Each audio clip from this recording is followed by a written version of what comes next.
अस्सलाम वालेकुम। आपको आज के प्रोग्राम में खुशामदीद। पाकिस्तान तहरीक इंसाफ ईद के बाद एक ऑल पार्टीज कॉन्फ्रेंस करने जा रही है। रहनुमा पाकिस्तान तहरीक इंसाफ असद कैसर ने कहा कि बलूचिस्तान में ये ऑल पार्टीज कॉन्फ्रेंस होगी। उनका यह भी कहना था कि ईद के बाद इत्तेहाद को हतमी शक्ल देंगे। इमरान खान की रिहाई के लिए काम कर रहे हैं और आइंदा इमरान खान की रिहाई के लिए जॉइंट फोरम से जद्दोजहद करेंगे। तहरीक इंसाफ की APC जो है वो कौमी सलामती कमेटी के इजलास के बाद बुलाई जा रही है, जिसमें पाकिस्तान तहरीक इंसाफ ने शिरकत नहीं की थी।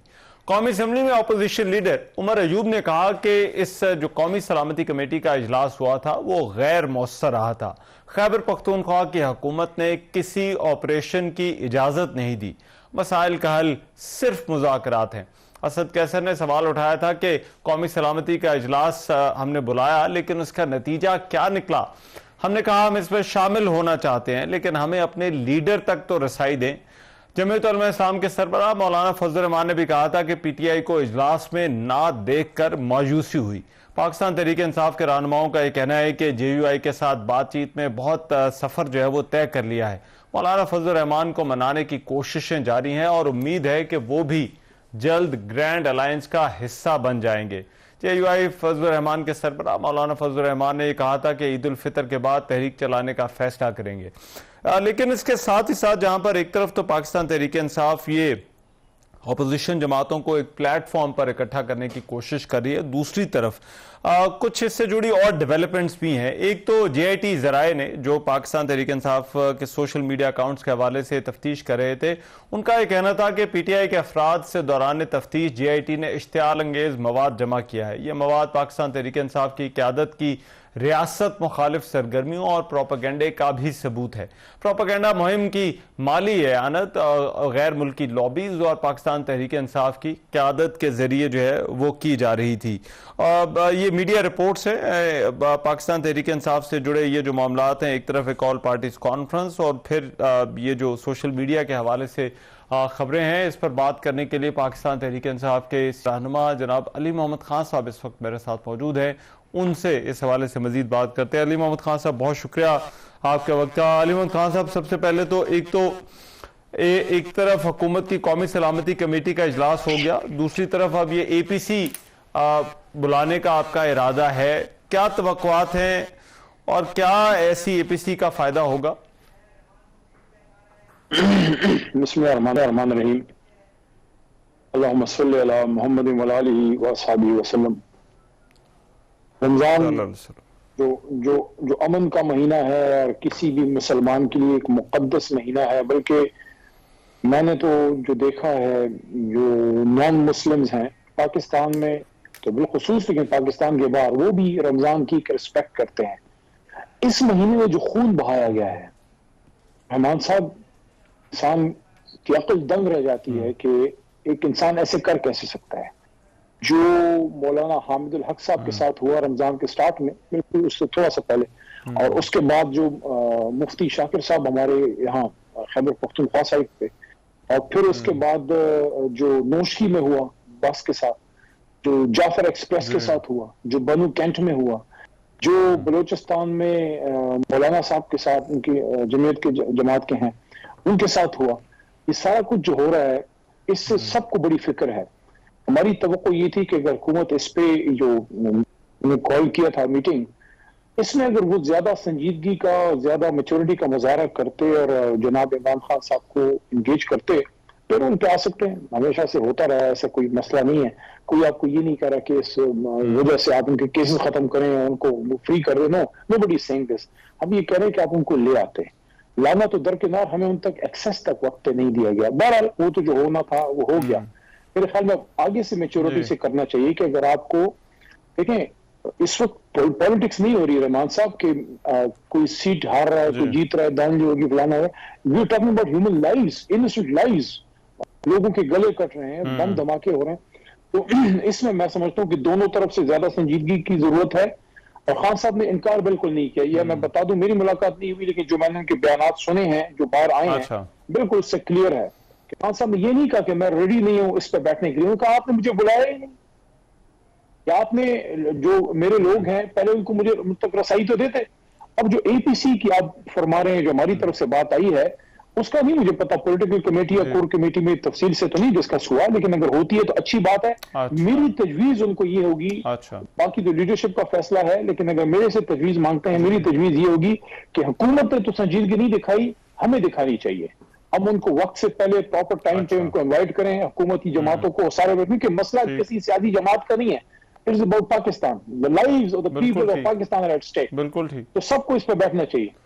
बिल्कुल ठीक है आपने कहा, लेकिन इसमें देखिए एक तो पाकिस्तान तहरीक इंसाफ का मौकिफ तो है, लेकिन ये हुकूमत से पूछा जाता है तो वो कहते हैं कि ये सिक्योरिटी ब्रीफिंग थी और इस ब्रीफिंग के लिए इमरान खान से मुलाकात की पार्टी को कोई ज़रूरत नहीं होनी चाहिए थी। तो अगर आप चले जाते, ब्रीफिंग में बैठ जाते, वहां पे सुन लेते क्या बात हो रही है, तो क्या ये करना मुश्किल था पाकिस्तान तहरीक इंसाफ के लिए?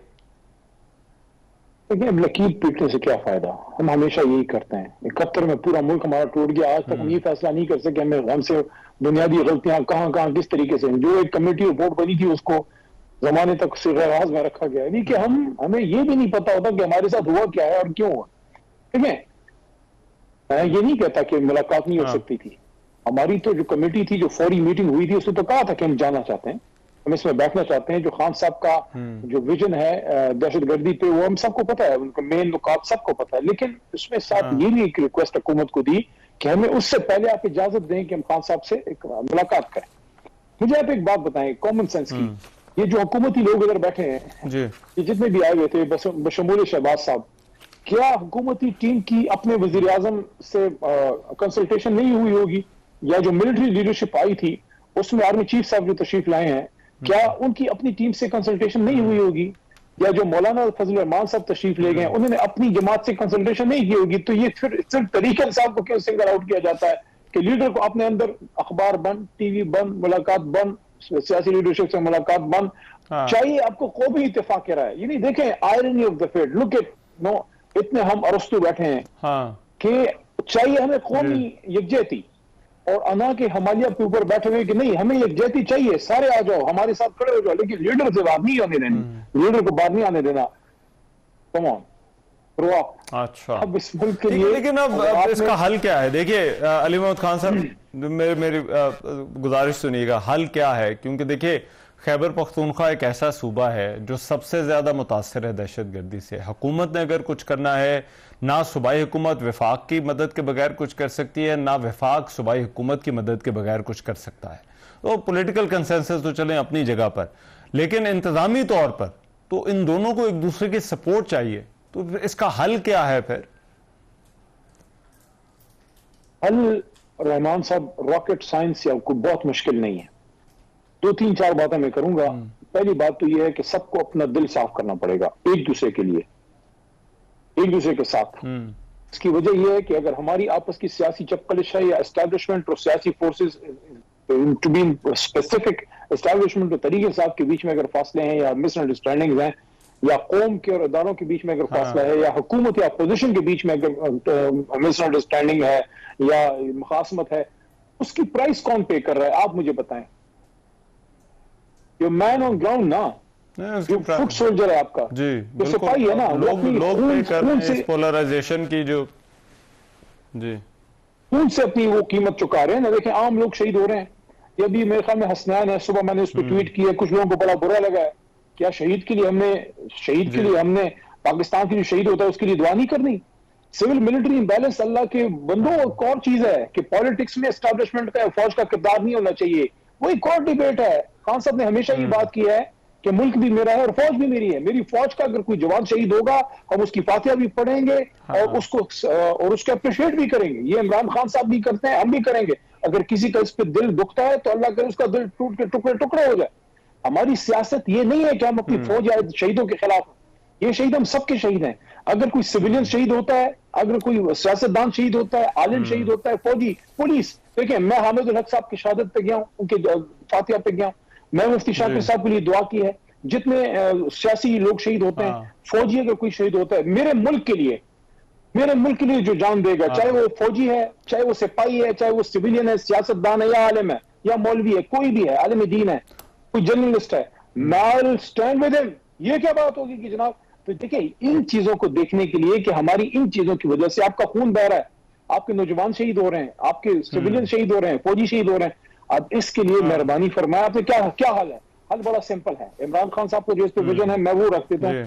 खान साहब कहते हैं, जो हमने 10-12 साल में उनसे जो सीखा है वो ये कि वो बड़े बड़े मिलिट्री ऑपरेशन के हाथ में नहीं है। जैसे मास एक्सोडस हो, जैसे आईडीपीज बने, लोगों को अपने इलाके खाली करके छोड़ने पड़े, वहां लोग तबाह बर्बाद हो जाते हैं, तंबुओं में टेंटों में रहते हैं, बच्चे तबाह, पर्दा खत्म सारा। हाँ, इंटेलिजेंस बेस्ड ऑपरेशन आप ऑलरेडी कर रहे हैं। अब इसमें अगर आपने कोई मजीद ताउन चाहिए वो आप वज़ीर आला से बात कर लें।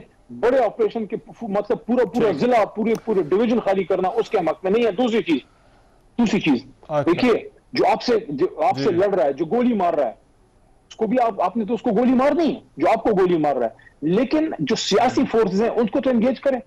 बलोचिस्तान में जो नेशनलिस्ट हैं या पश्तूनख्वा में जो नेशनलिस्ट हैं, उनसे हम सियासी लोग एंगेज करें। अच्छा, किसी से मियां साहब की जमात का ताल्लुक होगा, किसी से मौलाना फजल रहमान साहब का जमात इस्लाम, किसी से हमारा होगा। हम इस मुल्क में हुकूमत कर बैठे हैं, हमारी सूबे में आज भी हुकूमत है, किसी से हमारा ताल्लुक होगा, हम उनको बैठाते हैं, बात करते हैं और दहशतगर्दों को अकेला करते हैं। तो अब ये कोई एक नशिस्त में होने वाली बात है, इसके लिए आप इमरान खान साहब को लाइए। लेकिन इसमें देखिए, जो कौमी अली मोहम्मद खान साहब, देखिए जो कौमी बयानियां बनाने की बात हो रही है, अब देखिए पाकिस्तान तहरीक इंसाफ के गिले शिकवे होंगे एस्टैब्लिशमेंट से, वो सियासी मामलात हैं, लेकिन इस तरह के वाकयात के बाद सानिया जाफर एक्सप्रेस हो तो ऐसा लगता है, और पाकिस्तान तहरीक इंसाफ पर इल्ज़ाम यह लगता है कि वो स्कोर सेटल करने की कोशिश करती है और वो सोशल मीडिया का उसका इस्तेमाल किया जाता है। अभी भी मुझे तफसील में जाने की ज़रूरत नहीं, कोई JIT की भी इन्वेस्टिगेशंस चल रही हैं पाकिस्तान तहरीक इंसाफ के अकाउंट्स के हवाले से। इसको आप किस तरह से देखते हैं? ये इशू क्या पार्टी का है, या जिस तरह से पार्टी को देखा जाता है उनकी तरफ से ये इशू है कि सोशल मीडिया के हवाले से इस तरह से बातें जो है वो की जाती हैं, या पाकिस्तान तहरीक इंसाफ पर यह तनकीद की जाती है?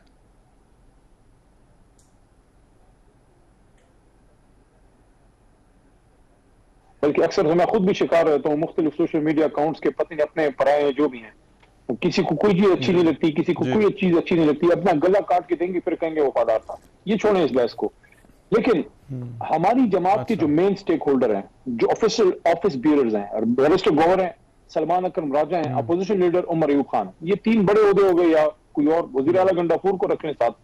अब खान साहब खुद तो वो तो बेचारे जेल में, वो तो चीजों को नहीं मॉनिटर कर सकते ना कि किस में क्या चीज आ गई। वो तो एक बात कर देते हैं कि इस पे आप बात ट्वीट कीजिए, ठीक हो गया। अब उसको मैं कैसे परसीव करती हूँ, वो कैसे परसीव करता है, या वो कैसे परसीव करती है, हर किसी की अपनी अपनी सोच है। देखें, जो हमारे चेयरमैन हैं, जो हमारे सेक्रेटरी जनरल हैं, जो हमारे अपोजिशन लीडर हैं, वजीर आला हैं, या और मेन ऑफिस ब्यूरो है, सेक्रेटरी इंफॉर्मेशन हो गया, कोई किसी को ये डायरेक्शन खुदा न खास्ता नहीं है कि आप अपने इदारे को हिट करें। सिर्फ ये होता है कि सिविल मिलिट्री इम्बैलेंस या सियासत में फौज का या इदारों का जो किरदार है उस पर हमारी बात होती है, वो हम सबको पता है, उस पर कोई भी जमात उस पर बात करती है। अब इस सारे क्राइसिस में अगर किसी ने गलत किया है, अगर किसी ने अपने शहीदों को क्वेश्चन किया है, अगर किसी ने कोई ऐसी बात की है जिससे दहशतगर्दी को, दहशतगर्दों को सपोर्ट मिली है, उसको कौन सपोर्ट करता है? हमारी जमात ने तो किसी को नहीं कहा। और लाखों करोड़ों पाकिस्तानी हैं, हर किसी के हाथ में स्मार्टफोन है। आप कैसे कह सकते हैं कि PTI का वर्कर है, फिर फेक अकाउंट्स हैं, PTI का झंडा लगा के, खान साहब की तस्वीर लगा के दुनिया जहान का बकवास करते हैं, क्या वो PTI वर्कर होता है? क्या इस बात की क्या सबूत है? हिंदुस्तान से कोई नहीं कर सकता, बाहर से नहीं कर सकता। ये कहाँ लिखा हुआ है कि इमरान खान ने किसी को कहा है कि मेरी फौज को या मेरे मुल्क को या मेरी उसको टारगेट करो? क्यों वो कहेगा? क्यों सलमान राजा साहब कहेंगे? क्यों जो है बैरिस्टर गौहर कहेगा? क्यों उमर अयूब कहेगा? तो ये देखें, इस तरह नहीं है। राइट, लास्टली मुझे सिर्फ एक और चीज, क्योंकि ये क्रिटिसिज्म होती है पाकिस्तान तहरीक इंसाफ पे कि वो खान साहब के लिए कोई NRO चाहती है, और जब भी कोई ऐसा मामला होता है तो साथ ही कहा जाता है हमारी मुलाकात करा दें, केसेस को ख़त्म कर दें। इस तनकीद को आप किस तरह से देखते हैं? रहमान साहब, NRO उसको आप नहीं कह सकते। देखें, जो चीज जिस तरह होती है उसी को उसी तरह वापस होना है। अगर तो ये केसेस, इधर दिल पे हाथ सब रख के बताएं, अगर तो ये केसेस जेन्युइन है, अगर इमरान खान पे 250-300 केसेस जेन्युइन बने हैं, जो कि एक दिन वजीर आजम था और कुछ अर्से बाद अचानक 300 केसेस खड़े हो गए, मतलब अचानक आसमान से केसेस नाजिल हो गए। देखिए, पॉलिटिकल केसेस हैं, पॉलिटिकल केसेस पॉलिटिकल रास्ते से वापस होंगे। मैं क्लियर ये कह रहा हूं। अगर हमारी जमात में कोई लगी लिपटी रखता है या कोई आयम बायशाएं करता है, मैं आयम बायशाएं नहीं कर रहा, मैं क्लियर बात कर रहा हूं। इमरान खान क्यों अदालतों से निकले? अगर उस पर आपने जन्म केसेस बनाए हैं, साइफर खत्म हो गया, तोशा खाना का वो 1 खत्म हो गया, इद्दत केस खत्म हो गया, कितने केसेस से खान साहब जो है उसमें से बरी हुए हैं। आपने 250-300 केसेस सियासी बनाए हैं, तो फिर सियासत के जरिए आपने इसको ठीक भी करना है। आपको इस आदमी को बाहर लेके आना है, वो इस कौम का लीडर है। जब तक वो बाहर नहीं आता, आप कौन सी कौमियत कहती है? टॉकिंग आप ख्याल की जन्नत में रहते हैं, आप ख्याली दुनिया में रहते हैं। असली दुनिया में आइए। अगर कौम की सपोर्ट चाहिए तो कौम के लीडर को बाहर लाइए। ठीक है, राइट। बहुत शुक्रिया। अली मोहम्मद खान साहब हमारे मौजूद है, पाकिस्तान तहरीक इंसाफ के रहनुमा, बात कर रहे थे। प्रोग्राम में भी एक ब्रेक शामिल कर रहा हूं, वापस आ रहे हैं इस ब्रेक के बाद।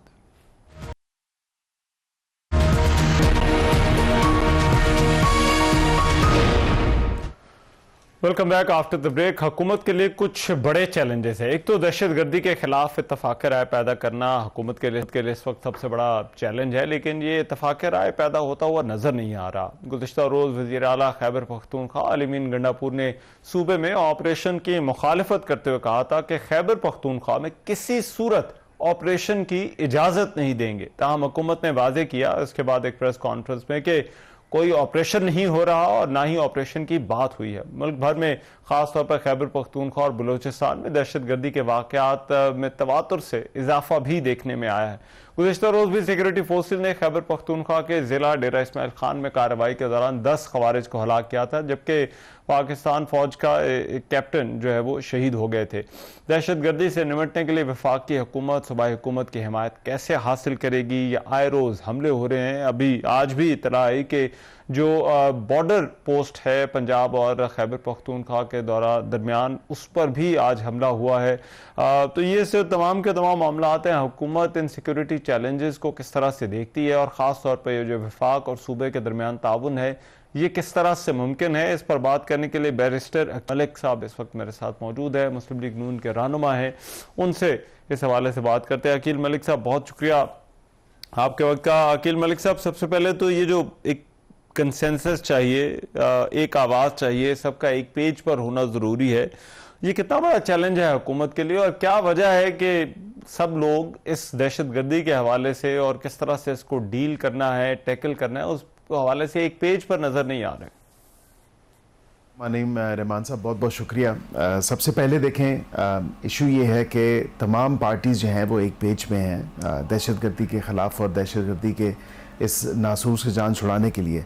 अब इशू क्या है कि अगर किसी सियासी जमात की सियासत या उसकी लीडर की जो एक ज़िद है वो सामने आ जाए या वो आड़े आ जाए, तो फिर मुल्क का मफाद या मुल्क की सलामती या मुल्क की नेशनल सिक्योरिटी बैक फुटिंग पे चली जाए, तो फिर उस सियासी जमात से सवाल होना चाहिए और उनसे पूछना चाहिए, उस सियासी लीडर से पूछना चाहिए क्या उनकी ज़ात पाकिस्तान से बालातर है, क्या उनकी ज़ात या उनकी सियासत या उनकी जमात की सियासत पाकिस्तान से ऊपर है।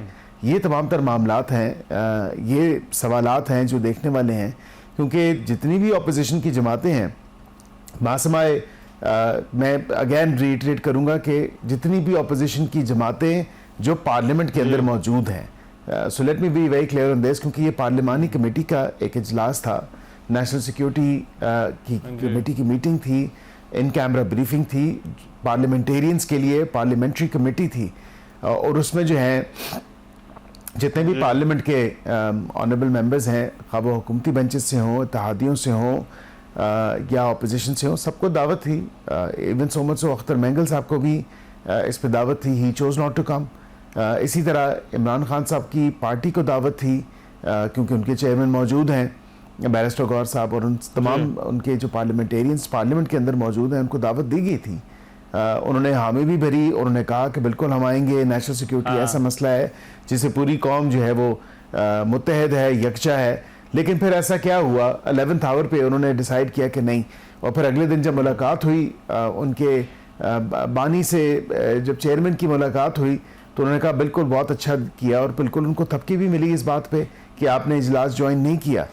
तो अब यहाँ पे ये देख लें कि सवाल तो ये पैदा होता है कि मुल्क दुश्मन या मुल्क के ख़िलाफ़ मुख्तलिफ इक़साम में जो नुकसान पहुँचाया जा रहा है, जो तरकीबें की जा रही हैं या जो एक्शंस लिए जा रहे हैं, वेदर विलफुली और अनविलफुली या विलिंगली या अनविलिंगली, तो वो मुल्क को नुकसान हो रहा है उस पे वहां पे कोई ऑपरेशन की बात नहीं थी। लेकिन देखिए इसमें बैरिस्टर साहब, जो तहरीक इंसाफ की तरफ से गिला किया जाता है कि आप एक तरफ छापे मार रहे हैं, उन पर जो है वो केसेस बना रहे हैं और दूसरी तरफ हुकूमत जो है वो ताउन मांग रही है, तो ये माहौल बनाना हुकूमत की जिम्मेदारी है। तो एक तरफ छापों के होते हुए फिर किस तरह से हुकूमत दूसरी तरफ ये ताउन भी मांग रही है कि आप आएं और आप हमें आकर सपोर्ट करें? रहमान साहब, तावन अपनी ज़ात के लिए या अपनी सियासी जमात के लिए नहीं मांगा जा रहा। तावन इस मुल्क के लिए मांगा जा रहा है जिस मुल्क में ये तमाम सियासी जमातें बैठ के सियासत करती हैं। इसी मुल्क की वजह से जो है अपने आप को लीडर प्रेजेंट किया जाता है। इसी मुल्क की वजह से अपने आप को शायद खिलाड़ी भी पेश किया जाता है। इसी मुल्क की वजह से अपने आप को इन ऐवानों में बैठाया जाता है और पूरी दुनिया में जाके इस मुल्क की नुमाइंदगी की जाती है। अगर इस मुल्क को नुकसान पहुंचना है और अगर इस मुल्क पे आंच खुदा ना करे, खुदा ना खास्ता अगर ऐसी कोई बात होती है, इस मुल्क पे आंच आती है, तो फिर हमारी सियासत और दीगर चीज़ें तो बहुत पीछे रह जाती हैं। कानून तोड़ेंगे, कानून हरकत में आएगा, कानून कोई जो है वो स्लम्बर में नहीं चला जाएगा कि उसको तमाम तर जो कानूनी तकाजे हैं उनको हम बैक फुटिंग पे नहीं डाल सकते।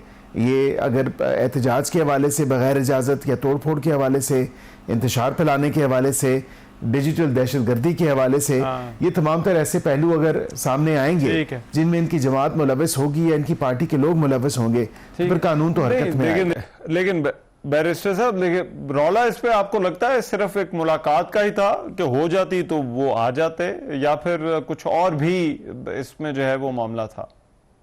देखिए बिल्कुल इशू बहुत बड़ा था एंड आई थिंक ये कोई ओवरनाइट जो है वो मुलाकात का ऐसी कोई बात नहीं थी कि इन्होंने कोई इंस्ट्रक्शंस लेनी थी। एक सिक्योरिटी ब्रीफिंग थी। क्या मुझे बताएं कि पार्लियामेंट में आने से पहले भी क्या आप इमरान खान साहब से पूछते हैं कि आज हम चले जाएं आज के इजलास में? क्या ऐसा हो सकता है? या दीगर जितनी पार्लियामानी कमेटीज के ये मेंबरान हैं, क्या वो पूछते हैं? या जो चेयरमैनशिप है, जिस तरह पीएसी की चेयरमैनशिप जो है इनके पास है, क्या जो हमारे जुनैद अकबर साहब हैं पीएसी के चेयरमैन, क्या वो हर इजलास कन्वीन करने से पहले इमरान खान साहब से जाके मुलाकात करते हैं और पूछते हैं कि आज का एजेंडा मैं क्या दूंगा अपनी पब्लिक अकाउंट्स कमेटी के अंदर? तो उनसे पूछ के तो तमाम मामला नहीं हो सकते ना। और वो इक्वली सेंसिटिव और इक्वली जो आपके जो सेंसिटिव नेचर के मामला पीएसी में भी डिस्कस हो रहे होते हैं। यहाँ पे रहमान साहब बात ये नहीं है। बात ये है कि जब एक सिक्योरिटी ब्रीफिंग के हवाले से, national security in camera briefing थी, कोई फैसला नहीं किया जा रहा था। इनकी पार्टी के जनरल सेक्रेटरी कहते हैं कि जी दोस्त ममालिक पे ये चढ़ाई करने वाले हैं, एक हमला करने वाले हैं, एक ऑपरेशन करने वाले हैं, हम इस चीज के मुतामिल नहीं हो सकते, हम अपनी इजाजत नहीं दे सकते। पहली तो बात है कि इजाजत की कोई जरूरत या नौबत पहुंची ही नहीं थी। आप सिर्फ एक इन कैमरा सिक्योरिटी ब्रीफिंग थी कि मुल्क के हालात क्या हैं, जिस सूबे में आपकी हुकूमत है उसमें हालिया जो इश्यूज हैं वो क्या हैं। जो इंसिडेंट्स हुए हैं बन्नू के हवाले से आप देख लें, जिसको आपने कंडेम नहीं किया, जिसकी आपने मजम्मत नहीं की। कुरम के हवाले से देख लें, आपने मजम्मत नहीं की। लकी मरवत के हवाले से देख लें, आपने मजम्मत नहीं की। जाफर एक्सप्रेस को देख लें, आपने मजम्मत नहीं की। तो ये तमाम तर वो इंसिडेंट्स हैं जो दहशतगर्दी की एक लहर में तेजी आई है पिछले साल की और इस साल की। अगर कंपैरेटिव एनालिसिस आप देखें तो डबल से ज्यादा, दो दुगनी ज्यादा जो है वो आपके टेररिस्ट अटैक्स में इंक्रीज आया है। तो ये तमाम तर जब चीजें होंगी, और ये क्यों हुआ है, जब 4-5 हजार बंदा आप निकालेंगे रीसेटलमेंट के नाम पे रहमान साहब, तो फिर यही होगा। आपने लोकल कम्युनिटीज को भी नहीं पूछा, आपने आके इंटीग्रेट कर दिया। वेदर अब ये अपना सर छुपाएं, अब ये कहें कि जी वो पॉलिसी किसी और की XYZ की थी। नो सर, वो पॉलिसी आपकी थी, आप हेल्म ऑफ अफेयर्स पे थे, आप अपने आप को इस मुल्क का वजीर आजम कहते थे, तो आपकी जिम्मेदारी थी। राइट, लेकिन अब देखिए बैरिस्टर साहब, अब आपको अगर कोई इकदामात लेने हैं, हल इसका क्या है? सूबाई हुकूमत का आपको ताउन चाहिए। अगर सूबाई हुकूमत अब कहती है, जिस तरह से उन्होंने वजीर आला ने कहा ऑपरेशन हम नहीं करने देंगे, तो आपका अपना मौक़िफ़ है, कह रहे हैं कि ऑपरेशन नहीं होगा, लेकिन ताउन तो ब्रॉडर एक तो चाहिए होगा ना, कोऑपरेशन। तो फिर वफाकी हुकूमत के पास क्या ऑप्शन क्या है? देखिए ऑलरेडी किसी की इजाज़त की ज़रूरत नहीं होती, इंटेलिजेंस बेस्ड ऑपरेशंस ऑलरेडी चल रहे होते हैं। आपने देखा कि इंटेलिजेंस बेस्ड ऑपरेशन ऑलरेडी हो रहे हैं। ये तो नहीं है कि इंटेलिजेंस बेस्ड ऑपरेशन नहीं हो रहे। तो किसी ने क्या किसी से इजाज़त ली? नहीं। अब यहाँ पे ये कह देना एक पॉलिटिकल पॉइंट स्कोरिंग के लिए, पॉलिटिकल स्टंट के लिए बड़ी कारामद बात है कि आप कह दें मैं इजाज़त नहीं दूंगा, या पॉलिटिकल स्टेटमेंट दें कि मैं इजाज़त नहीं दूंगा। लेकिन आपसे ये भी सवाल होना चाहिए कि 520 बिलियन रुपीस जो 520 बिलियन रुपीस आपको दिए गए थे सीटीडी की, जो फर्दर उसको फाल करने के लिए, उसको फर्दर जो है बेहतर बनाने के लिए, उसकी इम्प्रूवमेंट के लिए, उसको मज़ीद बेहतर काम करने के लिए, काउंटर टेररिज्म डिपार्टमेंट में तो आप उसको फाल ना कर सके, उसको मज़ीद बेहतर नहीं कर सके, उसको इक्विप नहीं कर सके ताकि वो इस तरह के इंसिडेंट्स को जो है उसकी रोकथाम में मुयसर किरदार अदा करे। तो फिर आपको ये कहने का भी हक नहीं है कि मैं इजाज़त नहीं दूंगा, बिकॉज इंटेलिजेंस बेस्ड ऑपरेशन आज से नहीं, जब से इस नासूर ने सर उठाया है तब से IBOs या इंटेलिजेंस बेस्ड ऑपरेशंस हो रहे हैं, whether somebody likes it or not, because मुल्क की सालमियत, मुल्क की नेशनल सिक्योरिटी वो पैरामाउंट है। आप कहते हैं कि वो मामला जो है वो चलता रहेगा। बहुत शुक्रिया बैरिस्टर अकील मलिक साहब हमारे साथ मौजूद थे, पाकिस्तान मुस्लिम लीग नून के रहनुमा, वफाकी वज़ीर ममलिकत बात कर रहे थे। प्रोग्राम में एक ब्रेक शामिल कर रहा हूँ, वापस आ रहे हैं इस ब्रेक के बाद। Welcome back after the break. Elon Musk की कंपनी स्टारलिंक के पाकिस्तान में ऑपरेशंस के हवाले से बड़ी पेशरफ्त हुई है। Pakistan space activities regulatory board ने स्टारलिंक को NOC जारी कर दिया है। जराये के मुताबिक स्टारलिंक ने स्पेस रेगुलेटरी बोर्ड के तमाम तकाजे पूरे किए, जिसके बाद वजारत दाखिला की क्लियरेंस होने पर बोर्ड ने NOC जारी किया है और अब PTA आइंदा 2 हफ्तों में स्टारलिंक को लाइसेंस भी दे देगा।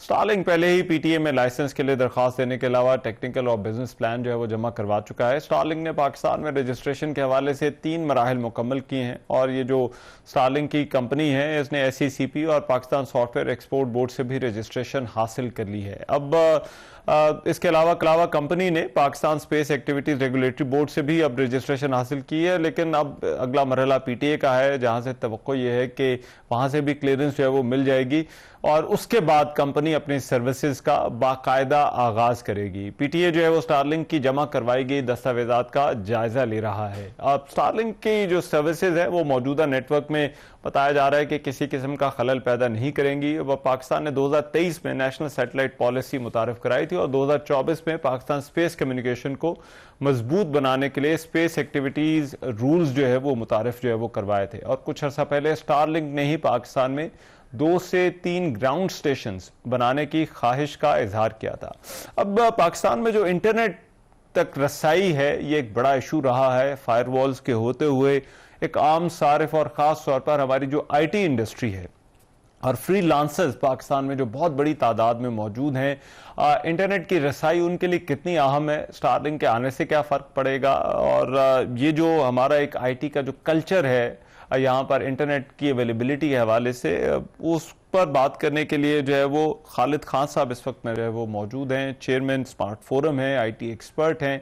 उनसे इस हवाले से जो है वो बात करते हैं। खालिद साहब बहुत शुक्रिया आपके वक्त का। खालिद साहब सबसे पहले तो मैं स्टारलिंक के हवाले से जो आपसे जानना चाहता हूं कि कितना फ़र्क पड़ेगा जो इंटरनेट की स्पीड है, रसाई है इंटरनेट तक, इस स्टारलिंक के आने से।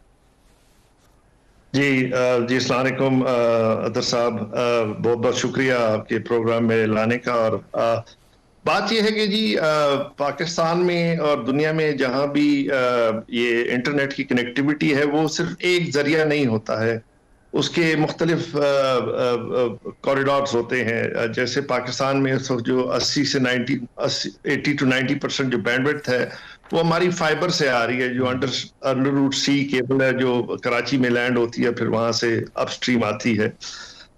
लेकिन जरूरी नहीं कि आप सिर्फ एक ही कॉरिडोर के ऊपर मुनहसर करें, और इसके साथ साथ हमारा सैटेलाइट के भी लिंक्स हैं जो ऑलरेडी जियो स्टेशनरी ऑर्बिट में सैटेलाइट हैं जो इंटरनेट सर्विस प्रोवाइड कर लें। और ये जो स्टारलिंक का जो सिस्टम है ये लो ऑर्बिट के ऊपर है, काम करता है, जिसमें और एक फिजिक्स का एक रूल है कि जी जितना सैटेलाइट नजदीक होगा इतना उसका डिले कम होगा, उतनी आपको बैंडविड्थ ज्यादा मिलती है। और ये कॉम्बिनेशन होना चाहिए हर कंट्री में, सिर्फ ये नहीं है कि आप एक ही जरिए से और इसके ऊपर मुनहसर रहें कि आपने सिर्फ सैटेलाइट के ऊपर रखा हुआ है, कोई फाइबर नहीं रखा हुआ है, तो ये बहुत इशू है। ठीक है ना। तो हमारा जो इस वक्त जो मिक्स एंड मैच है वो मिसिंग था लो अर्थ ऑर्बिट का, जो स्टारलिंक के आने से होगा उसका ये फायदा है हमें इस वक्त। जो जैसे आप देखें बड़े शहरों में तो बैंडविड्थ की रसाई मौजूद होती है, लेकिन जैसे आप थोड़ा सा बाहर निकलें किसी भी शहर से तो वहां पे सैटेलाइट की जो फाइबराइजेशन है वो नहीं हुई। तो स्टारलिंक के आने से ये होगा कि हमारा जितना भी ये जो ड्राई एरिया है, जो सब अर्बन एरियाज को हम कहते हैं जिसमें फाइबराइजेशन नहीं हुई है, यहाँ पे बहुत ज्यादा मुफीद साबित होगा स्टारलिंक के आने का। और ये एक गैप हमें महसूस हो रहा है पहले भी, तो ये इससे प्लग हो जाएगा। इससे एक जो सबसे बड़ा इम्पैक्ट है जो फ्रीलांसर्स, जी जी जी जी जी आप मैं उस पर कमेंट कीजिए। पाकिस्तान की जितनी भी आईटी इंडस्ट्री है वो लोकल है। अगर आप मोबाइल ऑपरेटर्स को देखें, इनकी जितने भी ओनरशिप है वो फॉरेन ओनरशिप है। पाकिस्तान में 3-3.5 बिलियन डॉलर का जो रेवेन्यू है सॉफ्टवेयर इंडस्ट्री का, वो सारा लोकल है। और यही हमारा वो है कि जी जितना भी हम इसको फैसिलिटेट कर सकें वो हो सकेगा। अब इसमें ये होगा कि स्टारलिंक के आने से ये है कि हम छोटे शहरों में इंडस्ट्री नहीं लग पा रही थी, और उसका सबसे बड़ा एलिमेंट यही था कि जी अगर आपके पास बैंडविड्थ नहीं है तो वहां पे ये कनेक्टिविटी के इश्यूज की वजह से वो इंडस्ट्री लग नहीं पा रही थी। तो पाकिस्तान में स्टारलिंक के आने से ये होगा कि आप जैसे आज़ाद कश्मीर में या पेशावर में या गुजरावाला में, और ये जो छोटे छोटे शहर हैं जो हम जिसको सेकेंडरी शहर कहते हैं, उसमें ये सॉफ्टवेयर इंडस्ट्री और ये जो फ्रीलांसर्स हैं उनको अभी सहूलत आएगी और वो अपने घरों में बैठ के ये इंटरनेट तो आप ये कह रहे हैं जो हमारे फ्रीलांसर्स हैं और खास तौर पर जो शहरों से बाहर इलाकों में बैठे हुए हैं उनको इससे जो है वो फायदा होगा। लेकिन अंदाजा जो है वो इस वक्त क्या है जी, ये इंडस्ट्री जो फ्रीलांसर्स की है इस जी फ्रीलांसर की भी जो इंडस्ट्री है थोड़ा बाइफरकेटेड है कि जी वो फ्रीलांसर कर क्या रहे हैं। वो फ्रीलांसर, कुछ फ्रीलांसर ऐसे हैं कि जी दो लड़कों ने सॉफ्टवेयर, कोई अमेरिका में या यूरोप में या मिडिल ईस्ट में कोई सॉफ्टवेयर कंपनी उसके लिए काम करते हैं, तो वो सॉफ्टवेयर घर में बैठ के सॉफ्टवेयर बनाते हैं और उनको सपोर्ट करते हैं या इस तरह करते हैं। तो एक फ्रीलांसर तो ये हो गया। दूसरा फ्रीलांसर है जो ड्रॉप शिपिंग वगैरह करते हैं, जैसे AWS पे उन्होंने प्रोडक्ट का वो बनाया हुआ है, और ये भी फ्रीलांसिंग है और ये ट्रेड का एक कारोबार है। तो आप घर बैठे अगर आपके पास रिमोट एरियाज में भी अगर बैंडविड्थ है तो आप वहां बैठ के ये काम शुरू कर सकते हैं। तीसरा ये है कि जी जो सोशल मीडिया पे प्रमोशन होती है और इस तरह की चीजें होती है, वो है कंटेंट क्रिएटर्स हैं जो फ्रीलांसर के उसमें आते हैं। तो ये मुख्तलिफ फ्रीलांसिंग खालिद साहब खालिद साहब इसमें मुझे ये समझाइएगा, पाकिस्तान में एक बहस रही है कि फायरवॉल से हमारी इंडस्ट्री जो है वो बहुत मुतासिर हुई है, तो ये इसमें फायरवॉल एक तरफ है और दूसरी तरफ जो है वो इंटरनेट तक रसाई है। इस इशू को जो टेक इंडस्ट्री है वो किस तरह से देखती है कि कितना जो है वो इससे मुश्किल होता है टेक इंडस्ट्री के लिए इन फायरवॉल्स के होते हुए? जी मैं actually to be very honest, Pakistan के दुनिया में अमेरिका में भी जो फायरवॉल्स लगी हुई हैं, चाइना में भी फायरवॉल लगी होती हैं, और ये हर मुल्क का, चूंकि हम भी एक ऐसे खत्ते में रह रहे हैं जहाँ पे नेशनल सिक्योरिटी बहुत अहम चीज है, तो उसको भी खातिर में लाना होता है। लेकिन ये है कि अगर अच्छी फायरवॉल्स लगाए जाएं तो उससे जो है आपकी जो लॉ एनफोर्समेंट है या वो भी हो रही होती है, और आपकी बैंडविड्थ भी जो है नहीं मुतासर होती। तो अनफॉर्चुनेटली जो अभी नई फायरवॉल शायद लगी है उसमें थोड़ी उनको, चूंकि वो नहीं थी, एक्सपर्टीज उतनी नहीं थी हमारी, तो थोड़ा सा जो है इम्पैक्ट आया है। लेकिन हम उम्मीद रखते हैं कि जैसे जैसे ये मैच्योर होगा हमारे, और ये इन लोगों को ज्यादा तरबियत हासिल होगी, तो जो फायरवॉल के जो इश्यूज हैं वो इम्पैक्ट नहीं करेंगे बैंडविड्थ। तो ये थोड़ा ठीक है। टेम्परेरी है। राइट, और ठीक हम अच्छा। इंडस्ट्री में तो इसको आपको देखते हैं कि लगता है ये आगे जो है वो मामला जो है वो hopefully ठीक हो जाएगा। राइट, ठीक है। बहुत शुक्रिया। खालिद खान साहब साथ मौजूद थे, chairman smart forum, tech expert, बात कर रहे थे। प्रोग्राम में मैं एक ब्रेक शामिल अभी कर रहा हूँ, वापस आ रहे हैं इस ब्रेक के बाद।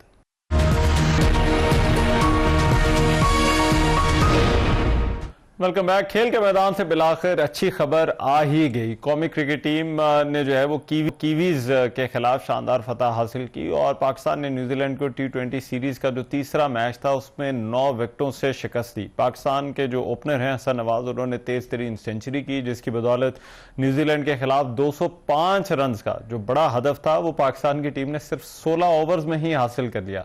ऑकलैंड में खेले गए मैच में कीवीज के हदफ के ताक़ुब में पाकिस्तानी ओपनर्स ने बहुत ही एग्रेसिव बैटिंग की और ओपनर्स ने जो पहले 4 ओवर से उसमें 51 रन बनाए। मोहम्मद हारिस 74 का मजमूई स्कोर जो है वो 74 के मजमूई स्कोर पर जब 41 रन बनाकर पवेलियन लौट गए तो ओपनर जो हसन नवाज थे उनका साथ देने कप्तान सलमान अली आगा आए, जिन्होंने 31 गेंदों पर 51 रन की इनिंग्स खेली।